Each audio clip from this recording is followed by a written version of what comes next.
बिस्मिल्लाहिर्रहमानिर्रहीम। अस्सलामुअलैकुम।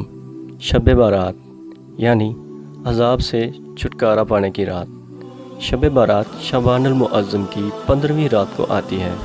इस रात अमाल नामे अल्लाह के हुजूर पेश किए जाते हैं। परवरदिगार अज़्ज़ा वजल अपने गुनाहगार बंदों की बख्शिश फरमाता है, लेकिन काफिर, अदावत करने वाले, वालिदैन के नाफरमान, शराब के आदी और कातिल और कबीरा गुनाह करने वालों को अल्लाह बिल्कुल नहीं बख्शता। इसलिए शब बारात आने से पहले इन सब गुनाहों से और तमाम कबीरा गुनाहों से तौबा कर लेनी चाहिए ताकि बख्शिश के उम्मीदवार बन सकें। उम्मुल मोमिनीन हज़रत आयशा सिद्दीक़ा रज़ियल्लाहु तआला अन्हा से रवायत है कि रसूल अल्लाह सल्लल्लाहु अलैहि वसल्लम ने इरशाद फरमाया, अल्लाह शबान की 15वीं रात में तजल्ली फरमाता है, इस्तिग़फ़ार करने वालों को बख्श देता है और तालिब रहमत पर रहम फरमाता है और अदावत वालों को जिस हाल पर है उसी पर छोड़ देता है। हज़रत मोहम्मद मुस्तफ़ा सल्लल्लाहु अलैहि वसल्लम ने फरमाया, मेरे पास जिब्रील अलैहिस्सलाम आए और कहा, ये शाबान की 15वीं रात है, इसमें अल्लाह ताला जहन्नम से इतनों को आज़ाद करता है जितने के बनी कलब की बकरियों के बाल हैं, मगर काफिर और अदावत वाले और रिश्ता काटने वाले और तकब्बर के साथ टुकनों से नीचे कपड़ा लटकाने वाले और वालिदैन की नाफरमानी करने वाले और शराब के आदि की तरफ नज़र रहमत नहीं फरमाता। एक दूसरी रवायत में कातिल का भी जिक्र मिलता है। हज़रत मोहम्मद सल्लल्लाहु अलैहि वसल्लम फरमाते हैं, जब शबान की 15वीं रात आ जाए तो इस रात को क़याम करो और दिन में रोज़ा रखो कि रब तबारक व तआला गुरूब आफ्ताब से आसमान दुनिया पर ख़ास तजल्ली फरमाता और कहता है कोई मुझसे मग़फ़िरत तलब करने वाला कि उसे बख्श दूँ? है कोई रोज़ी तलब करने वाला कि उसे रोज़ी दूँ?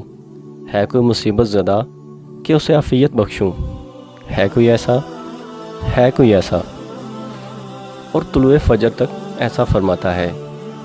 उम्मुल मोमिनीन हज़रत आयशा सिद्दीक़ा फरमाती हैं, मैंने नबी करीम सल्लल्लाहु अलैहि वसल्लम को फरमाते हुए सुना, अल्लाह ख़ास तौर पर 4 रातों में भलाइयों के दरवाज़े खोल देता है। नंबर 1 बकरा ईद की रात, नंबर 2 ईद उल फितर की रात, नंबर 3 शौबान की 15वीं रात कि इस रात में मरने वालों के नाम और लोगों का रिज़्क़ और इस साल हज करने वालों के नाम लिखे जाते हैं, और नंबर 4 अरफा यानी 9 ज़ुल्हज की रात। दोस्तों, शबानुल मुअज़्ज़म की 15वीं रात कितनी नाजुक है कि ना जाने किस्मत में क्या लिखा जाए।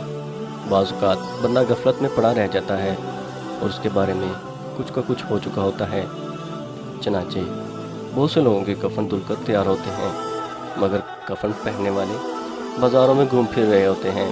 मुतअद्दिद अफ़राद ऐसे होते हैं कि उनकी कब्रें खुदी हुई तैयार होती हैं, मगर उनमें दफन होने वाले खुशी में मस्त होते हैं। कई लोग हंस रहे होते हैं, हालांकि उनकी हलाकत का वक्त करीब आ चुका होता है।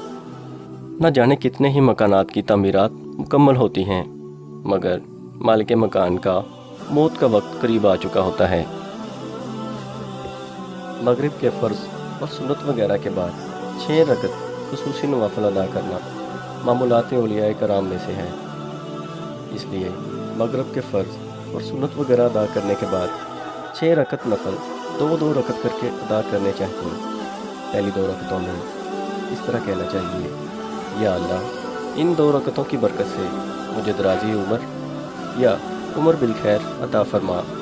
दूसरी 2 रकतों में ये कहना चाहिए, या अल्लाह इन 2 रकतों की बरकत से बलाओं से मेरी हिफाजत फरमा। तीसरी 2 रकतें शुरू करने से पहले इस तरह अर्ज़ करने चाहिए, या अल्लाह इन 2 रकतों की बरकत से मुझे सिर्फ़ और सिर्फ अपना मुहताज रख और गैरों की मुहताजी से बचा। हर 2 रकत के बाद इस बार कुल हुवल्लाह या एक बार सूरह यासीन पढ़िए। अगर हो सके तो दोनों ही पढ़ लीजिए। इंशाअल्लाह रात शुरू होने से पहले ही सवाब का ढेर लग जाएगा। रात की रात को कब्रिस्तान की ज़ियारत करने का भी एहतमाम किया जाता है।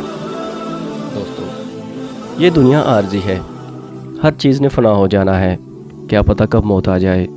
हमारे पास अपने परवरदिगार को राज़ी करने का मौका है, तो आएँ इस शब में اللہ کی عبادت کریں، استغفار کریں، ذکر و اذکار کریں، اپنے گناہوں کی معافی مانگیں تاکہ ہم پر رحم ہو سکے، اور دن میں روزہ رکھیں۔